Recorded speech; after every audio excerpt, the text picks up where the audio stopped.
All right, I think we can go ahead and get started for everyone as the last few people start to trickle in here. So I want to welcome everyone to today's SNR Coffee and Conservation Hour. My name is Iris McFarland, and I'm the Communications Specialist for the Applied Wildlife Ecology and Spatial Movement, or AWESOME Lab, at the University of Nebraska-Lincoln here.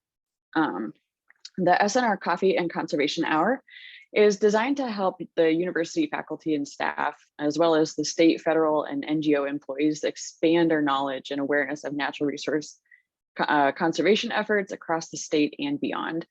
So the typical structure, if you've not been here before, of this meeting is approximately like 15 to 20 minutes for the presenter, followed by 40 to 45 minutes of discussion with the whole audience. So we hope you find this meeting beneficial as we partner together as a conservation community to achieve landscape level conservation success. I do have a few reminders before we get started. So first of all, last month's presenter was Eric Zach, and that is now recorded and available on the SNR seminar webpage, as well as the AWESOME Lab website.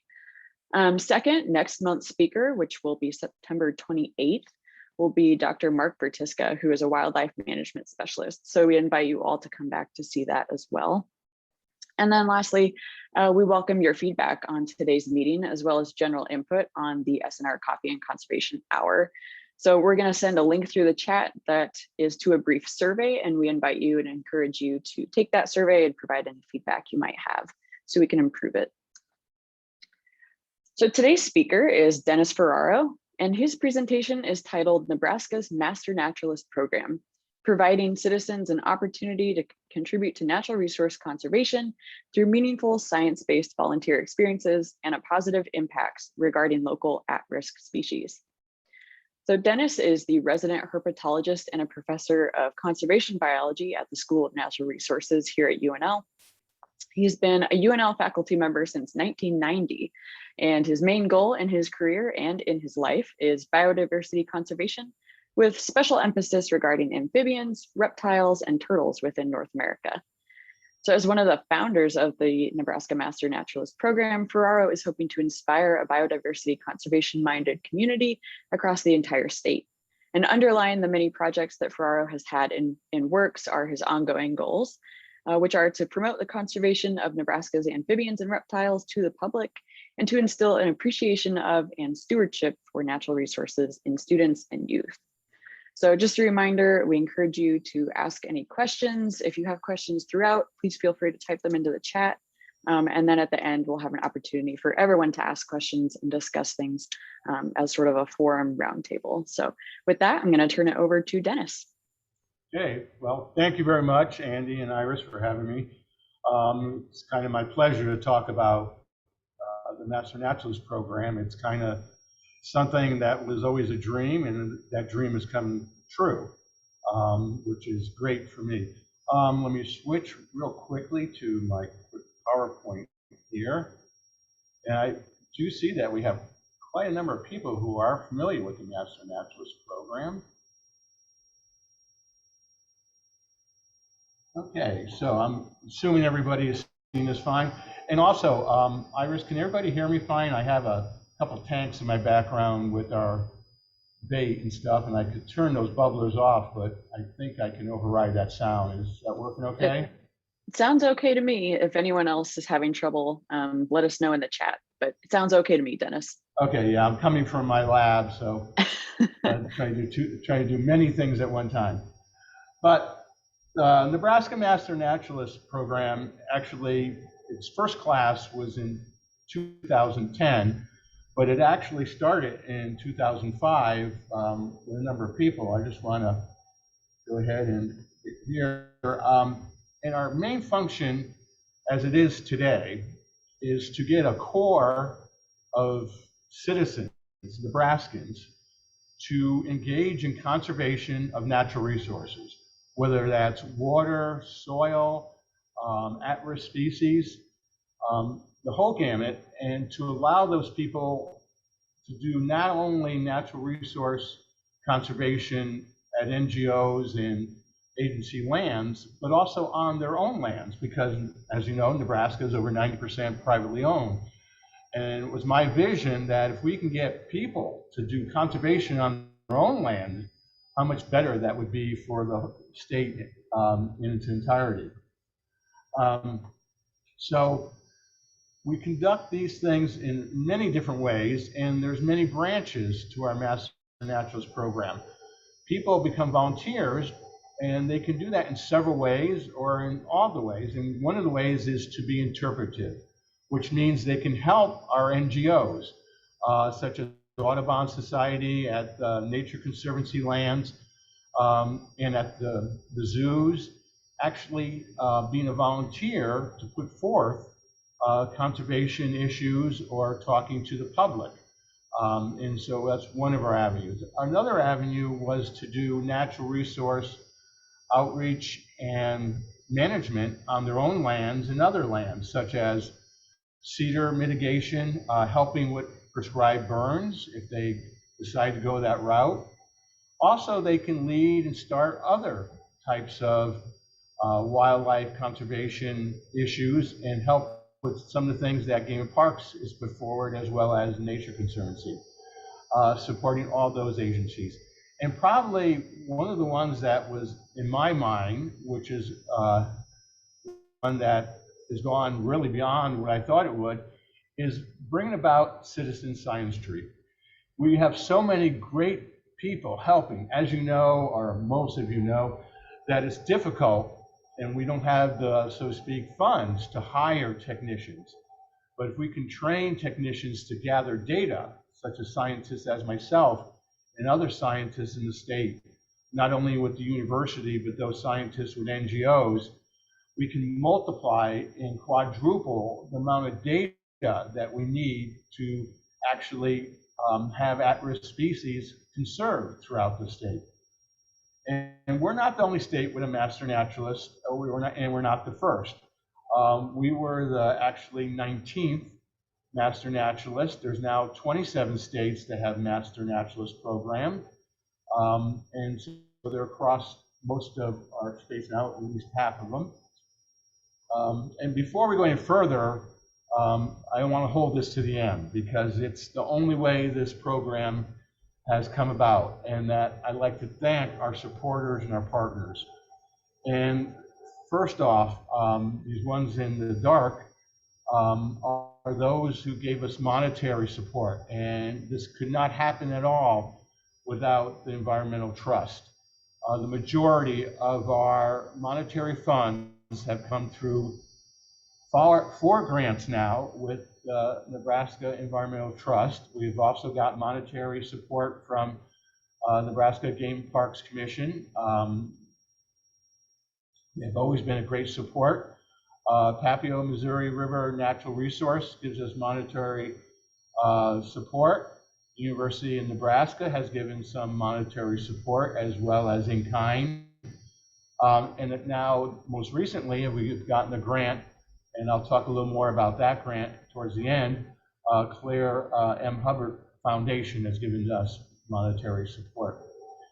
And there's been numerous in-kind support from other supporters that are listed here, and I probably have have forgotten or forgot to add a couple of our in-kind supporters on the list, and I know there's a lot more partners on the list that I couldn't fit on this page.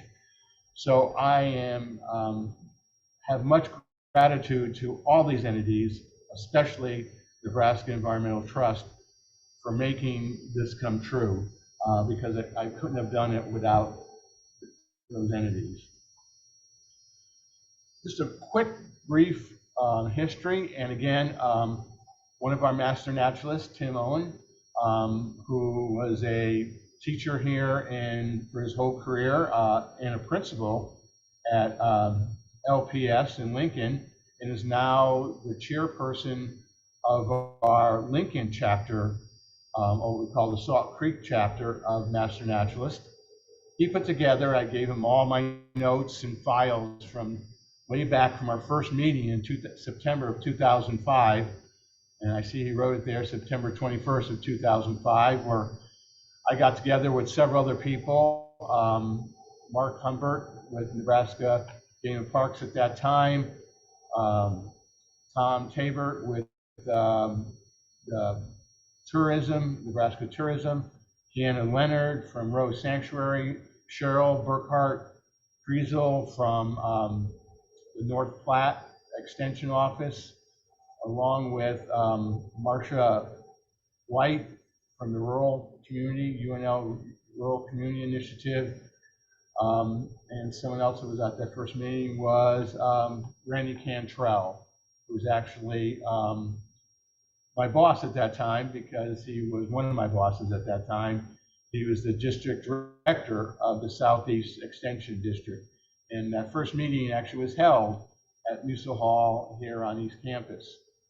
But you can go to our website, which I'll show you later, and read the whole history, year by year, of the Master Naturalist programs.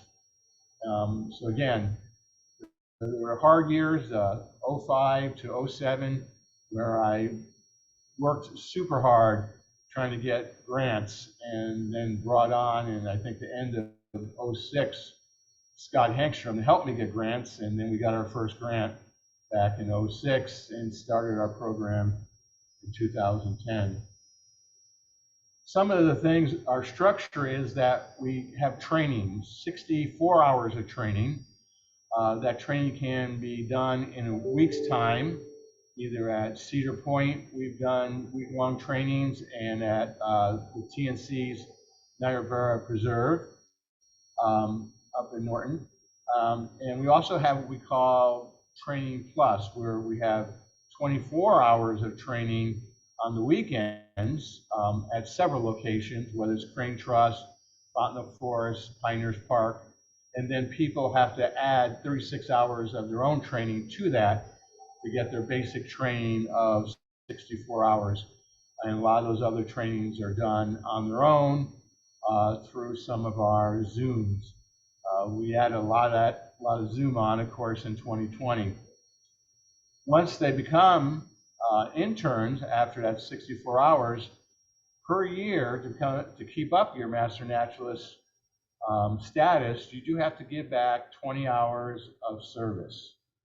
And that service can be, excuse me, helping agencies, NGOs, or doing citizen science, or helping with management. There is a continuing ed that our Master Naturalists have to partake in every year to keep up, besides doing their 20 hours of service. And a lot of that is by our Zooms and with our partners to do some of their continuing ed.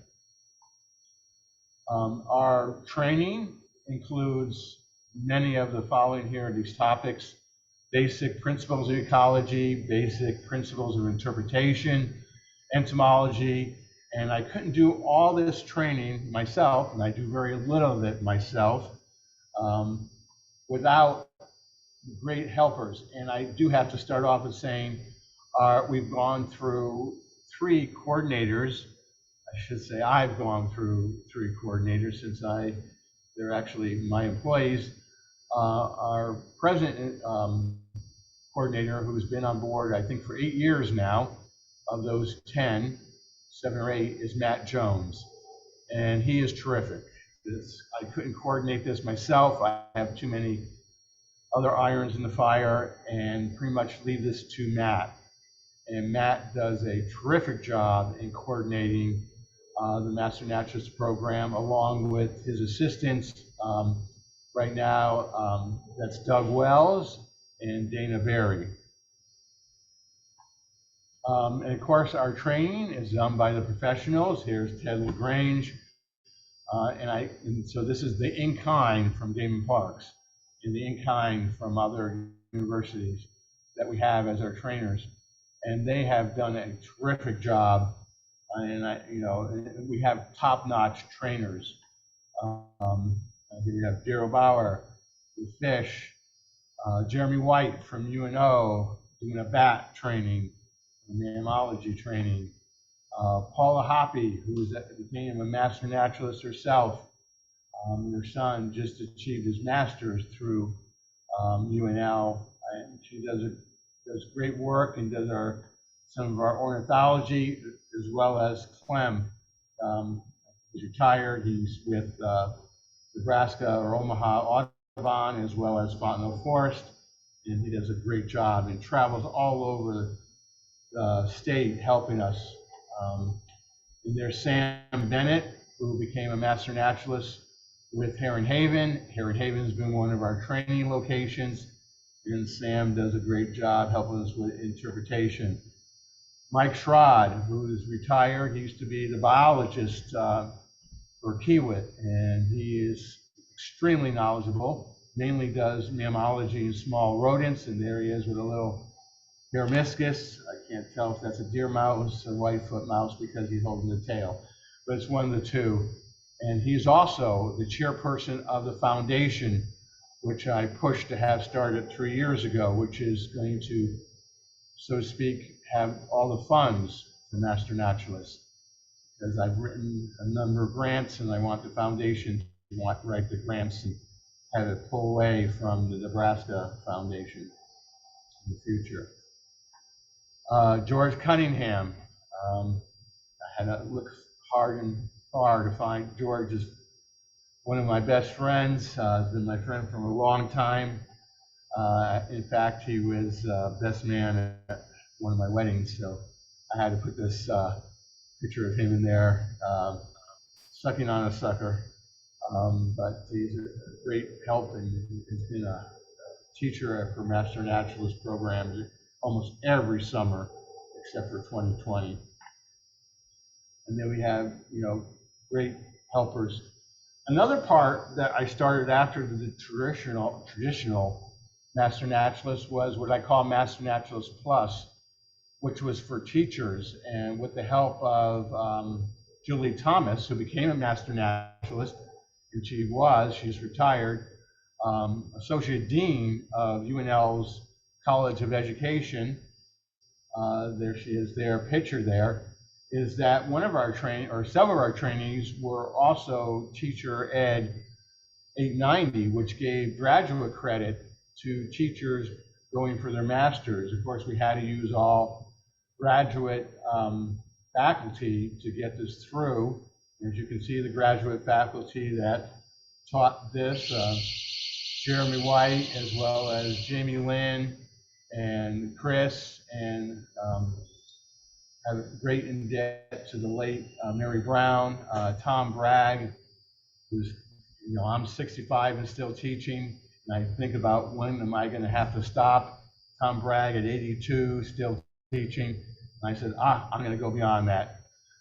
So keeps me going. And of course, Doug with the Department of Entomology. So with these faculty, we were able to have what I call Master Naturalist Plus, which gives graduate credit.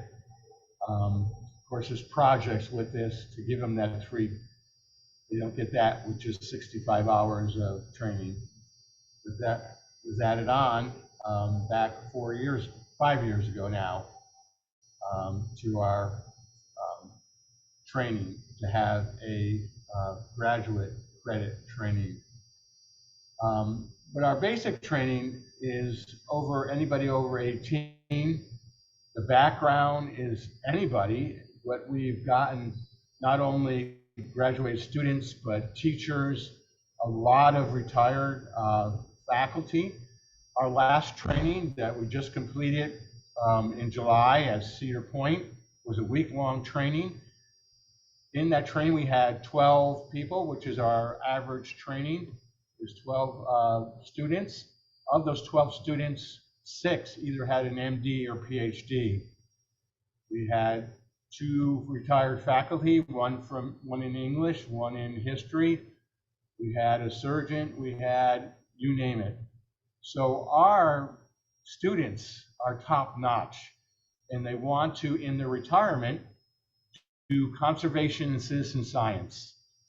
And to me, that's what makes this program as well it is, because our talents are just, and a lot of these go on to be the teachers, because they do have, PhDs in entomology, PhDs in fishery science.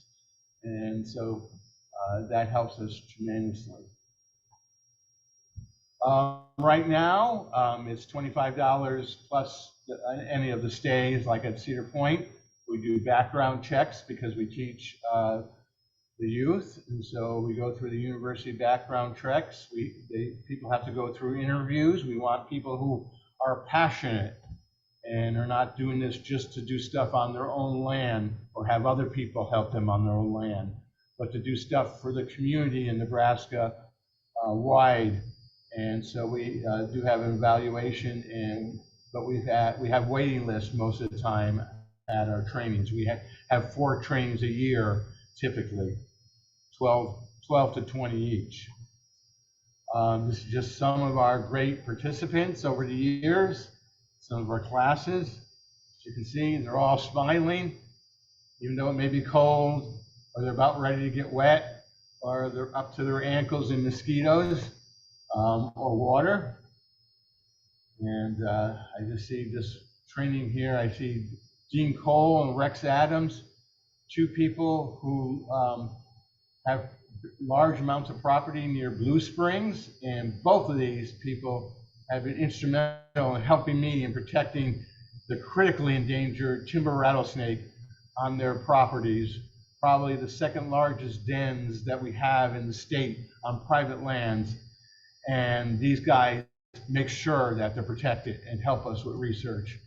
And it's hard to get people to protect critically endangered rattlesnakes, but these guys have trail cams and make sure that no one harms those animals. And so I'm greatly indebted to those people as well as others. And of course, doing stuff here with plants. And we did, many of them helped with the Salt Creek Tiger Beetle project that was with Game Parks and Nature Conservancy and UNL. And here's a crew of master naturalists helping with that project. In 21, we got a grant from both Claire Hubbard Foundation, and we got a grant from Nebraska Environmental Trust to start my 3rd leg that I came thinking about back in 2005 was Master Naturalist, Master Naturalist Plus, now Master Naturalist Junior. We have a crew of over 45 Master Naturalists that are certified teachers in our public schools, mainly elementary and junior high school.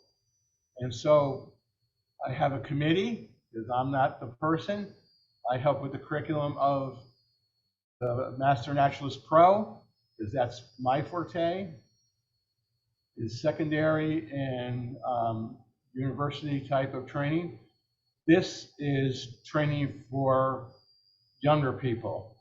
Because how do you get conservation-minded people in the state? You get them started when they're young.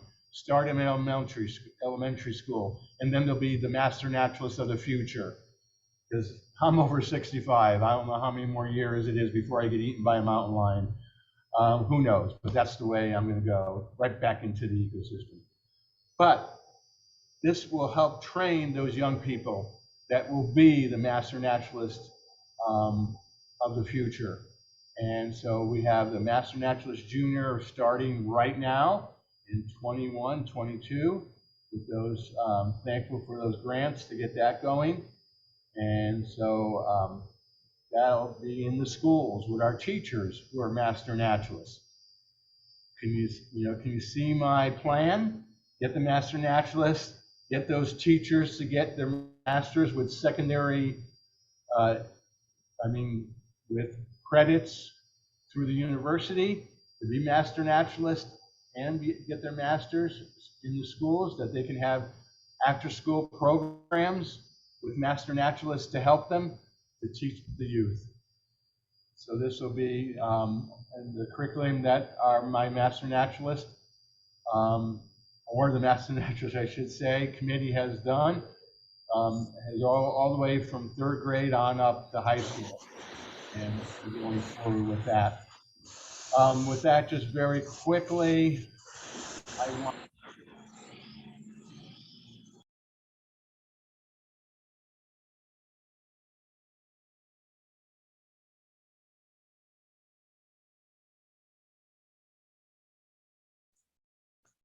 Dennis, you're on mute.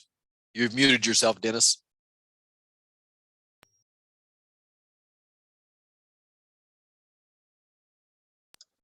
I think still on. There you go.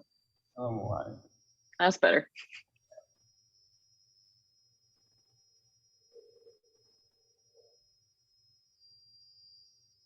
Okay, you should be able to see our website, which is nemasternaturalist.org. And as you can see, you can go and how to become a master naturalist, all about our partners, all of our grants and budgets. All that is open to anybody to see. We want everybody to see that. You can go to About Us and see our complete history that Tim Owen has put together. And as you go through this, you can see our numbers there. It constantly scrolls to be as up to date as possible. How many master naturalists we have trained on the ground, how many volunteer hours they have put forth, how many projects they've been involved with, and then we use that universal volunteer hours for Nebraska, for outdoor ed and citizen science, that $23.37 per hour to give us our $2,611.91 of value to the state of Nebraska.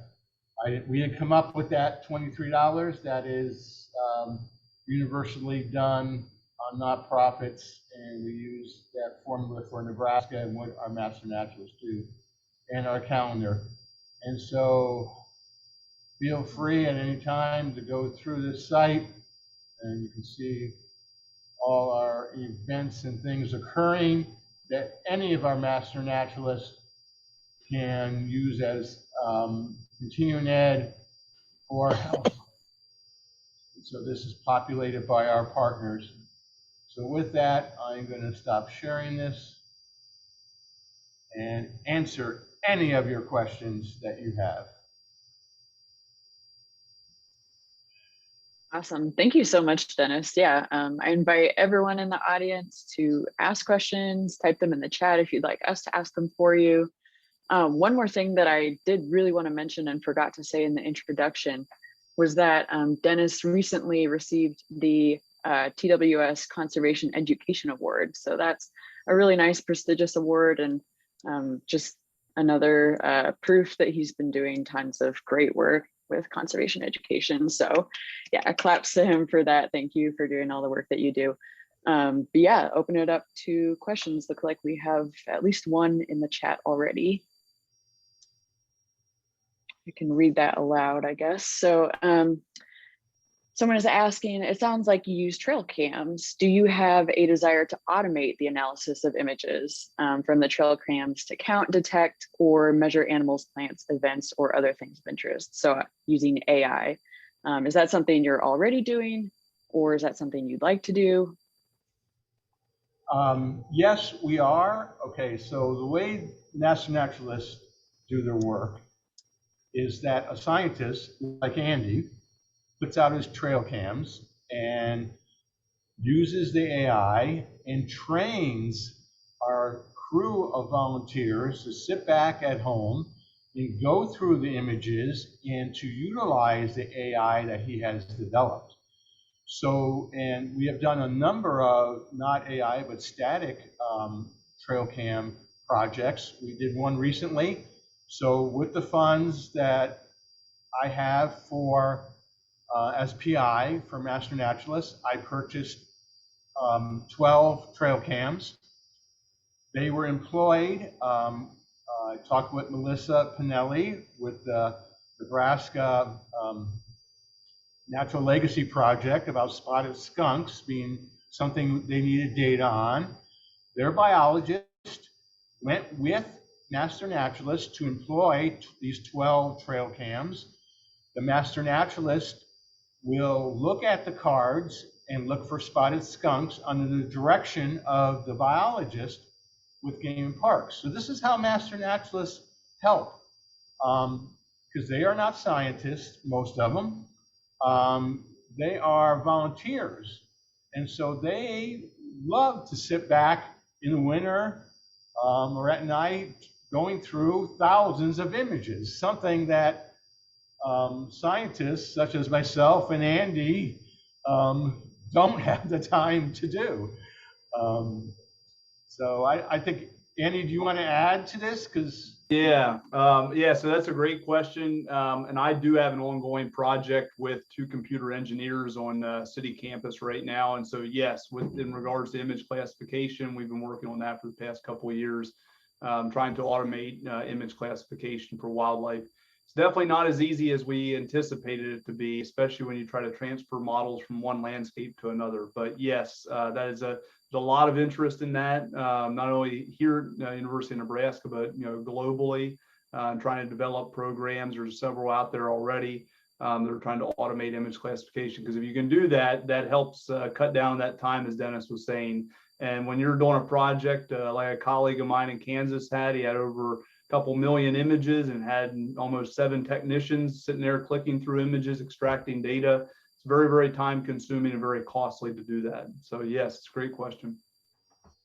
And I want to say that, so being a herpetologist, I can't use a trail cam that clicks when a snake barely makes it through the leaves. So I have to have constant video, and talk about spending hours upon thousands of hours squinting at a screen to try to see a snake slithering through the leaves. I'm greatly indebted to Master Naturalist, because that is extremely time consuming to do that, because wind blows the leaves more than the snake can move the leaves. So imagine how herpetologists have to use these things.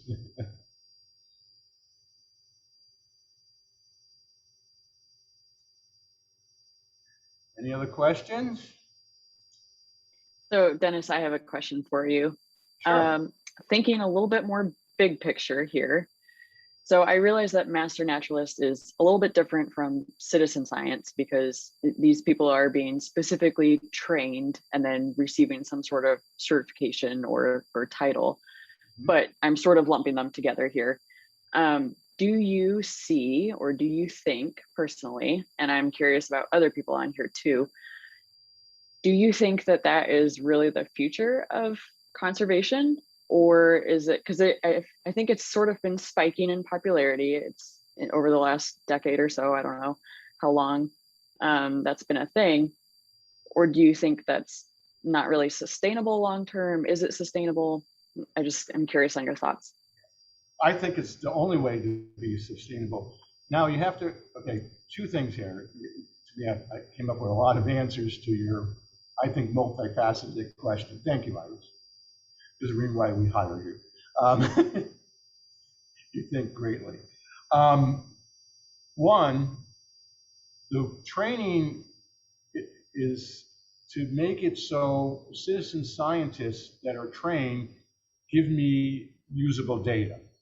So before Master Naturalist, I was doing public amphibian monitoring training for families, because you can't just stick a family out and say, collect this data and then I can use that data. It's not reliable enough, unfortunately. But having trained citizen scientists and families gives me data that I feel more reliable to use in my conservation efforts. The other part of that is, when a person becomes a citizen scientist or a master naturalist, not only are they helping the biologist, but they are becoming part of the public that has, so to speak, support. And they will support if there's a vote in the state to help something, or to, so it becomes part of them. And when something comes up to the public about, helping something, they are now knowledgeable, and they'll make their friends knowledgeable. So to me, it makes us a community, a state that is more conservation minded, by having master naturalists and citizen scientists, because they become the supporters, and they have, so to speak, a passion for it now, because they might not have thought of this particular mouse is worth anything. Then they go out with Mike Schrod and they look at Sherman traps and they catch these rare mice, and they see these rare mice, and then now all of a sudden they're a supporter of this endangered species or at-risk species. So it brings on that support and that buy-in that we need from the public as conservation biologists, because we need attitude change to be sustainable. We need the public at large to be conservation minded. And think of all this, think of all, biodiversity as part of our community, and not to think of what good is it. Okay, that's all. That last statement was a quote from Aldo Leopold, if you didn't catch that. But so that's what we need, is for the public to think of biodiversity as our community. And I think the Master Naturalist program is the only sustainable way to do that, to get that change in attitude. Yeah, I think that's a great point. I don't know, Andy or anyone else on here have thoughts to that? Agree? Disagree? See a different way? Follow up with a question to Dennis. So Dennis, we were talking about this, and we've talked about this in the past quite a bit. So about educating the public about wildlife. You and I get a lot of questions from the general public. What are some proactive steps that we can take to continue to educate the general public, particularly by, I think it's by 2030, we're supposed to have almost 5 billion of the people on the planet living in urban areas. And so trying to connect them to nature. So what are some things, proactive steps we can take to be able to do that and connect them to nature? Obviously, this is one route. And so I'm just trying to think other thoughts that you may have tied to that. Well, we can't forget, and I know you know this, Andy, is that trail cams in an urbanized area are just as important as trail cams in a rural area. And that in the state, we are 90% privately owned, 90% plus privately owned. So we need to instill that you can be a master naturalist and a conservationist on your own property to improve your property, to improve your yield if you are a row cropper. Some of the stuff that you do, and things like that to get forth. And to our urbanized members of our state, do more and more to the youth, because the youth is our future, and the youth will teach the adults, okay? And so I give many public presentations, as much as I can fit in between all my teachings. And I have to say, Nebraska Game and Parks Commission with their expos helps me talk to 5,000 people, in one weekend at Ponca, or 3,000 or 4,000 at Kearney. And I get out there and I do that, and I use edutainment. It's easy for me because I'm holding live snakes, and people want to see live snakes. But you get out there and you hold that bird of prey, or you have, a stuffed pronghorn with you, or along those lines. That, those youth can really are our future. And, whether it's college age, which I spend most of my time teaching to be a biologist, but to teach the public the same thing.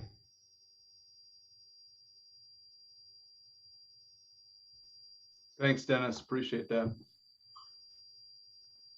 Yeah, absolutely. We did have another question about how the programs work. So you mentioned there's, I think, 27 states that have Master Naturalist programs.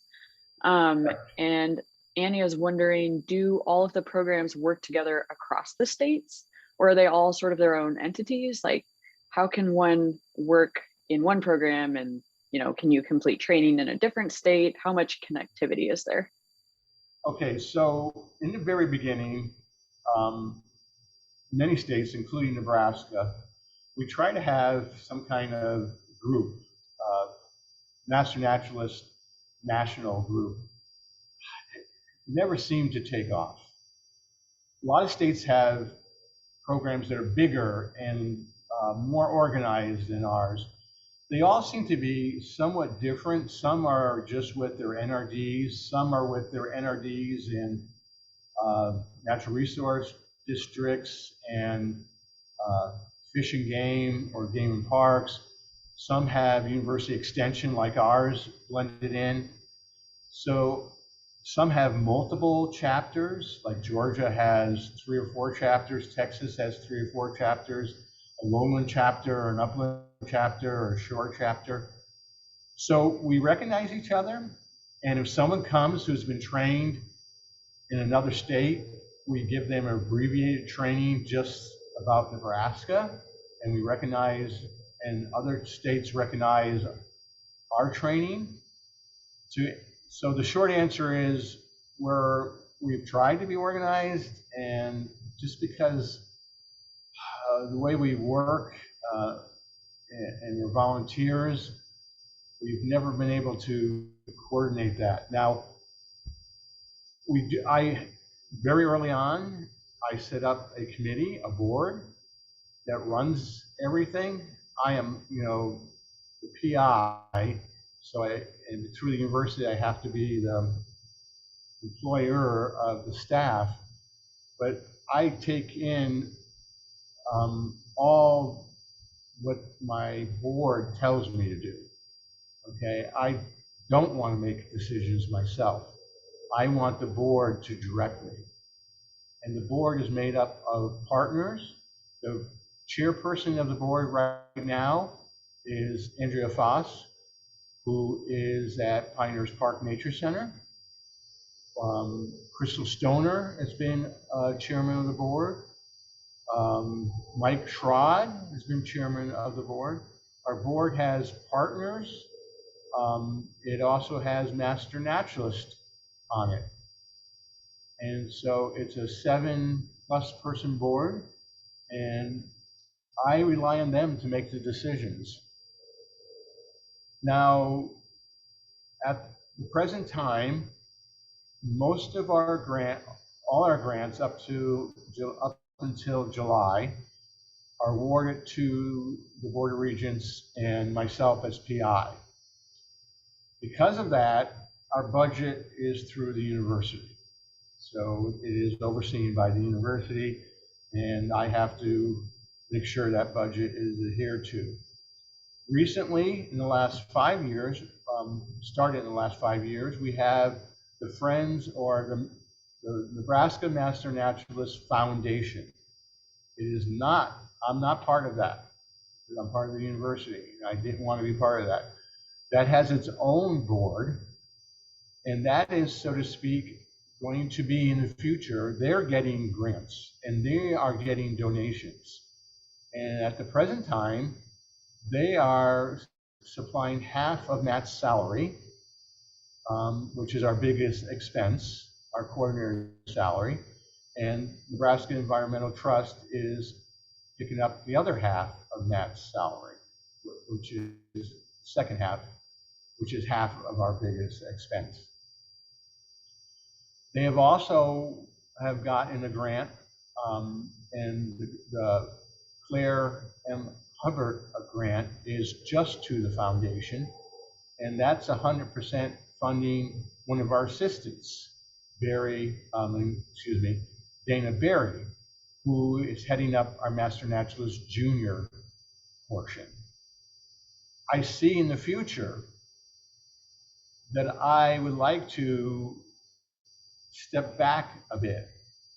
Therefore, the PIs will be in the foundation, and they will have the 3 people as their employees, not the university. Since I am UNL, and that's, it's been 12 years. I still will always be part of the program and teaching the program, and my in-kind is a big part of the program. But what you see behind me is my herpetological dynasty that I built. And I want to keep on building that. how loud I want to say it, I have one of the biggest labs of any of our professors in School of Natural Resources. One of the reasons is that I have to have my own building. Something about breeding endangered rattlesnakes. They make me have my own building. But I want to, in my, now that I'm over 60, I don't plan on retiring. I plan on dying in the classroom or in the field. But I wanted to build up my Nebraska herpetological dynasty, spend a little more time with that, and so to speak, have my grants go that way, and have other people get grants for the Master Naturalist. Because grant writing and running grants does take quite a bit of time, and I want to back off from that part. Yeah, well, actually, and again, anyone jump in at any point, please. I don't want to be the entire conversation here, but you just touched on time, which made me think of something else I was thinking of. And you sort of mentioned this with the camera traps, I guess. But so I just finished my master's, and I was studying foraging, people who forage for wild foods. And something that I found that came up in the literature a lot with that was sort of this informal citizen science happening in the foraging realm, where people who are already out foraging for things can be a really valuable resource for scientists in terms of IDing different fungi and mushrooms, as well as, or plants, it doesn't have to be fungi, as well as notifying them of rare species. And that I just think is so much time, because who that's working in the office 40 hours a week already has the time, as much as we'd love to, right, to go out on all the trails and look at what's out there. So I feel like that's almost the most valuable asset, other than community building, which you touched on a lot. But. Yeah, and I want to say our continuing ed is very wide. We have astronomers, we have mycologists. Okay, we've had 4 hours. So our continuing ed are 4-hour clips, half indoors, half outdoors, with our specialists. And so mycology has been one. We had edible plants as one. We had indigenous Nebraska tribal experts that were Lakota come talk to our people to help with that. So we make that as wide as possible. And sorry about that. The venomous doors open and alarms go off. Is that the rattlesnake room back there? Yeah, the students are coming out of the rattlesnake room. And can't let them out. Whenever that door is even not airtight, alarm goes off. You can imagine. Yeah. Regulations. But yeah, so I am always open, and so is the board, that if you know someone, or if you are an expert in something that you think master naturalists, or that biologists can use master naturalists that are trained in that way, we'll have it as continuing ed. We'll see how many we get. And you never know, what will come about. You may have a bunch of fungi that are master naturalists and be out there looking for stuff. Yeah, for sure. We did have another question about the automated imaging with the traps. Sorry for asking another imaging question. Don't apologize. We want to get our details here. So, do the master naturalists have automated or semi-automated image review tools and/or semi-automated label drawing tools? He's saying, I know this has to be a huge help to you guys and applaud the work you're doing. We have found that finding the right automation tool is hard, but really pays off. Right now, our master naturalists, the projects they're working on now, we have no automation or no AI. I am relying on Andy to get that going so we can teach it to our master naturalist. And I am the wrong person, Dennis, to be relying on for that. So no, but I'm just kidding you. No, add that as your extension mentor. I'm telling you, add that to your list. But no, that's a great question. And I think, my understanding, again, Dennis, obviously the Master Naturalist program doesn't seem to exist there yet. I know we're working on an urban camera trap project here in the near future. And that's something that I think if we had some tools that could be helpful, especially feeding into these AI models. So ideas that you guys may have, that would be, very beneficial. So you can reach out to us, Dennis or I, and we can definitely chat more about it for sure. Now, I'd be all for, I'm sure that my board will grab onto it. If someone wants to give 2 to 3 hours continuing ed to master naturalists on using that AI software, and we do have funds to put up what we call put our master naturalist to work, to maybe purchase some programs.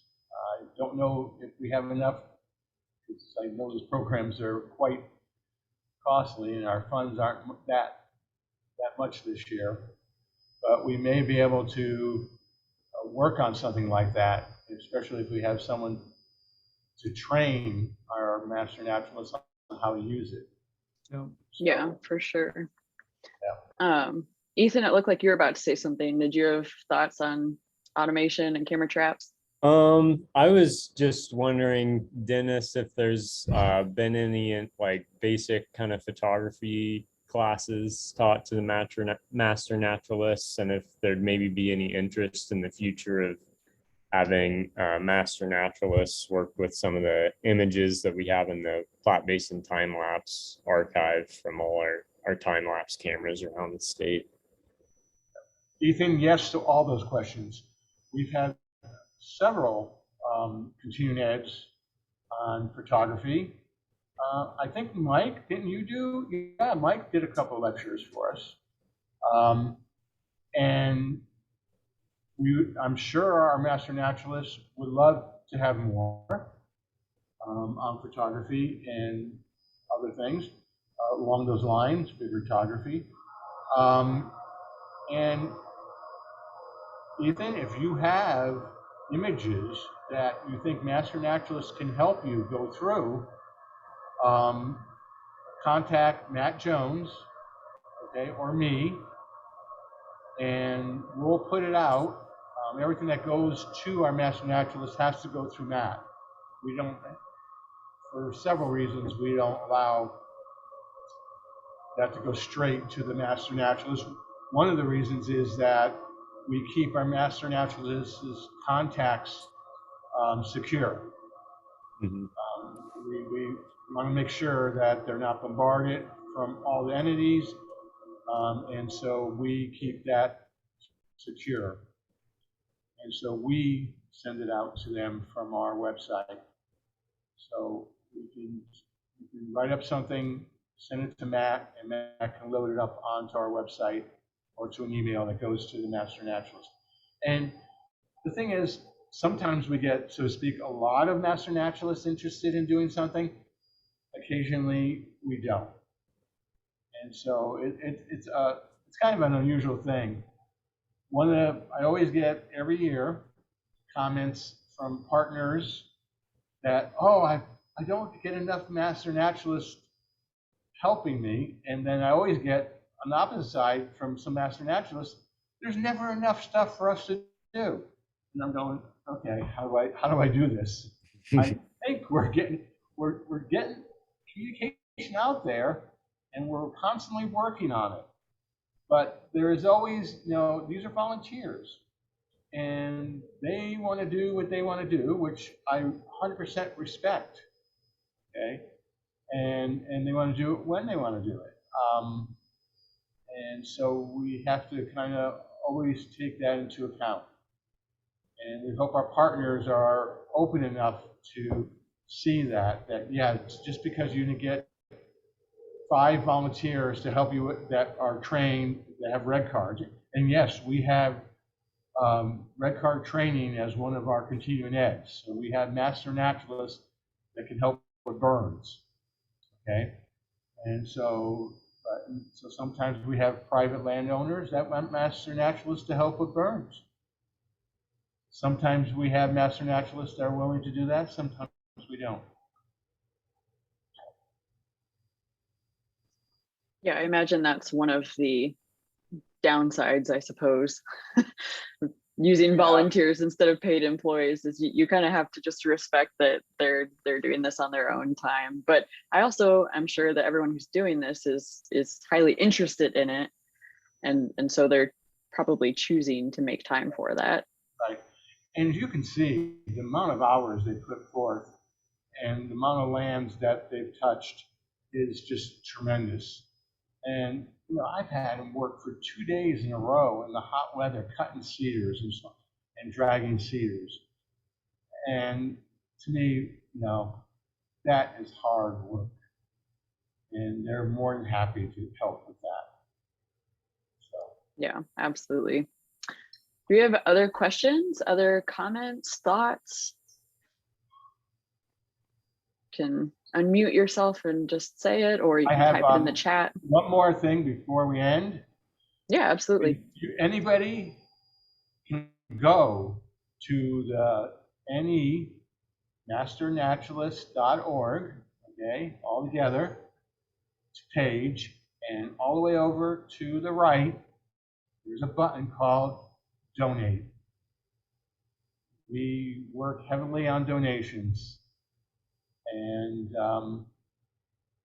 please, if you like the program, if you see value in the program, hit that button and give what you can. And I would really appreciate it.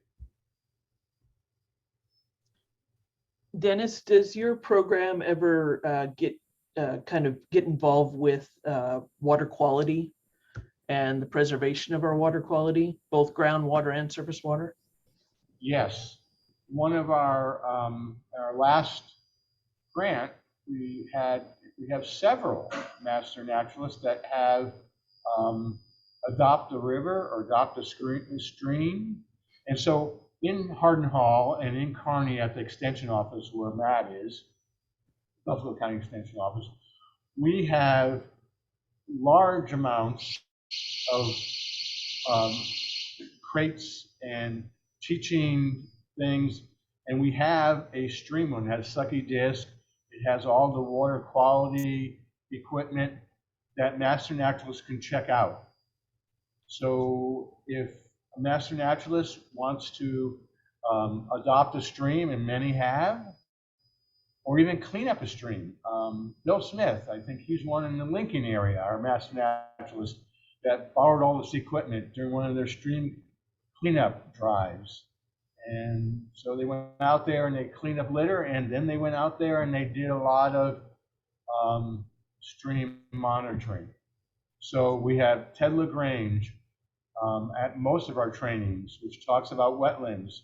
Right. We've had several other wetland people and water quality people talk, and we've had water quality continuing ed. And we'd be glad to have you, Becky, do continuing ed. And you can ask for master naturalists. A lot of them like that. So. Well, as you know, nitrates are a huge issue in the state, and you know, I think it's trying to get landowners, not just ag landowners, but others as well, to, you know, pay better attention to what they're putting on the soil and such, and then as well as, you know, not leaving some conservation area, which really ultimately become wildlife habitat, intact, so that any excess nutrients, particularly from cropland and such, and even areas around feedlots and such, can be taken up by the plants instead of going through our soil and down into the groundwater. So yeah, it's a never-ending battle. And I think there's a lot of master naturalists that can really help. In fact, I have a research student that's I share. I'm an advisor, as well as Liz Van Wormer, Dr. Liz Van Wormer, who's heads up our One Health. And her project, which is ongoing right now, is amphibians at Enric and around Mead. And she had a couple of master naturalists help her. We put out we call frog loggers to get frog species in different areas, both very much north of Meade and south of Meade. And I don't want to go too far into this at this time, but we're looking at amphibians and how they're being affected by water quality in that area. And we've had master naturalists help Abby collect data, go out with her and collect tadpoles and sound cards and things like that. Gotcha. Thank you.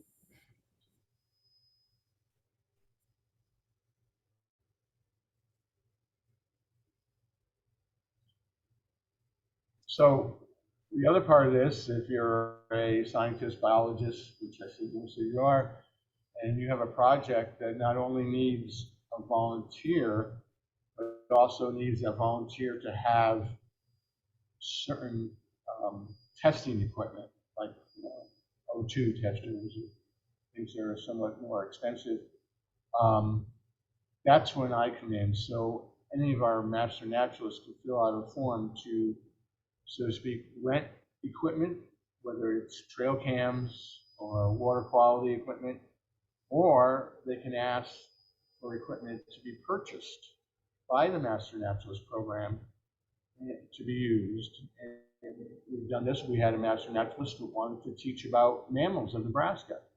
We purchased skulls, clones of all the Nebraska mammals, and we purchased fur samples of all the Nebraska mammals, and rubberized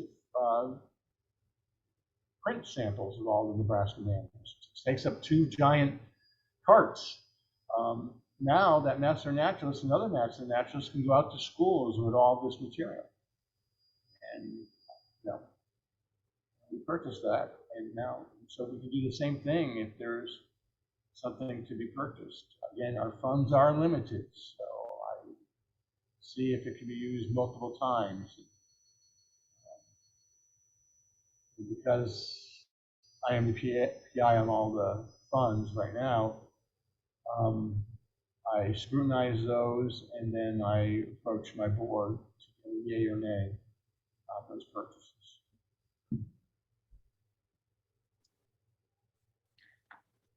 Awesome. Well, if there's not any other questions, I think we'll probably wrap up since it's a little after 3. But I do encourage you, if you have other questions for Dennis about the program or his work, to reach out to him and email him. So thank you everyone for being here. I do want to just say again, one more time, that next month, this is going to be on the 28th. And again, it will be Dr. Mark Fertiska speaking. Andy, I don't know if you wanted to say anything specifically about that next seminar. No, nothing in particular. Just welcome you guys to come out for the next one with Mark. And then we have speakers that are slated for the rest of this year. So if you are interested, or you know of someone for the future for 2022 into 2022, we're looking for speakers now. We welcome any input you may have. So definitely appreciate everybody coming out today. Absolutely. Yeah. Thank you so much, Dennis, for taking the time to tell us all about this and for answering our questions and helping us understand what you do. I just want to add one more thing that I forgot. I'm getting old. Go for it. Yeah, that we do set up special trainings at a very discounted rate if you have a number of employees that you'd like to go through Master Naturalist. Fontenelle Forest has done this. Henry Dooley Zoo has done this. Other partners have done this. We've had complete trainings for Fontenelle Forest at a reduced rate at their location that we set up. So they all become Master Naturalists, and they actually do their volunteerism at Fontenelle Forest. Yeah, great option for larger groups of people for sure. Yeah. Awesome. Well, thank you so much, Dennis. And we will see everyone next month for our next seminar. All right. Thanks. Appreciate it.